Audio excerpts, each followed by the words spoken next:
Ah, childhood memories. Some of the most fun and enjoyable times in our life in which we look back on the days of not having to care about anything besides McDonald's Happy Meals, Beyblade duels, and Sunday cartoons. All was fine and dandy before these pieces of shit popped up. I mean, come on. Who designed these freaks? Childhood was supposed to be fun and imaginative, not nightmare fuel from the brain of a coked-out ratchet lawyer. Granted, books, TVs, and movies were pretty mild when it came to the type of media they would show. Most of what we watched were inviting and cozy characters we've grown to cherish and love. But my god, on the other end of that spectrum is some shit you wish you never saw. Besides maybe like some children's books and shit, I don't remember Dr. Seuss writing about some giant bipedal cat who made me want to keep my feet from hanging up off the bed at night. Scared shitless that I would get yanked right off the bed into some unknown void for all of eternity. Oh wait, he did. Hey, look at that fucking thing. That motherfucker's straight out of a third grader's bad acid trip. In all honesty though, can we really say that there were some up characters in entertainment that made our asses clench when these motherfuckers were on screen? Like, for real. Who gave the go on some of this shit? Had my 5-year-old little ass dead awake in the middle of the night thinking I was gonna close my eyes, open them, and see a 3-foot fucking gremlin 2 feet from my face. So I've decided to compile a list together of some of the most vile creatures that have come to fruition in childhood media. First on the list, how could anybody forget this fucking monstrosity? Coraline was the epitome of most children's nightmares when that shit came back in 2009. Since when did the children's movie space become a cesspool of adult writers' trauma-inducing shitbag horror? And Coraline's other mom was no help to the community of pleading their case. My question is after Coraline left this godforsaken place, she in her right mind would ever even consider going back? Yeah, her life was mundane and boring, but I would rather have that than my button-eyed, fucking f***ed up mom spider freak of a thing clawing my eyes out as she tells me that I'm her favorite. Like, no, dude. Coraline back in the day scared the shit out of me. Even like the not even scary parts of the movie itself. You know, there was plenty of times where there was way too much, like, for kids to, like, take in. Especially when I was younger. Dude, I hated that movie. When she would, like, crawl into that hole and get sucked in. That movie's such a cluster, just absolute diabolical. That I can't, that, oh my god. Thinking about it now, that was a lot of children's movies though, and a lot of movies, you know, like that kind of came into the space. I can't remember the movie name. The Norman movie. I think that's what it was called. Coming into our second spot with no surprise, this gut-wrenching, no-nose, mudblood piece of shit.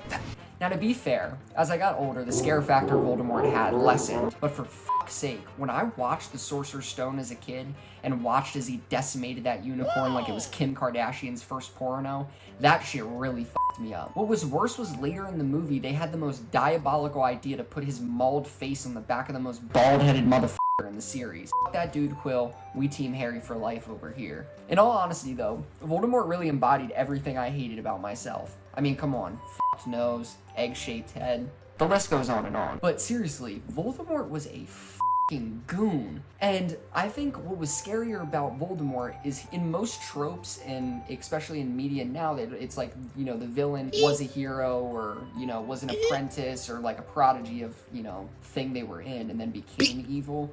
So, you know, that was scary enough because just like the psychology of that was really screwed up, but it was what he did, why he was searching for power and his thirst for power that made him scarier as, you know, the years went on. Because when I was older, that was more scary, you know, the psychological factor of it, than, you know, Voldemort himself. But like as a kid, that was like, that screwed me up. The Sorcerer's Stone screwed me up as a kid. Spoilers alert, I thought Ron died. He didn't die, but, you know, shit like that screwed me up as a kid. I'm sure you guys can relate to that. I think Voldemort was definitely a character in children's media that like really screwed a lot of kids up. Now, I know this might sound far-fetched, but seriously, claymation really gave me the chills back in the day. The wonky faces and weird design of characters did a number on me. They weren't like drop dead in my tracks like holy shit my eyes are bleeding, but I feel as if no one talks about how egregious some of the creatures were. See, the one in particular that always freaked me out was James and the Giant Peach. That shit was an abomination from hell.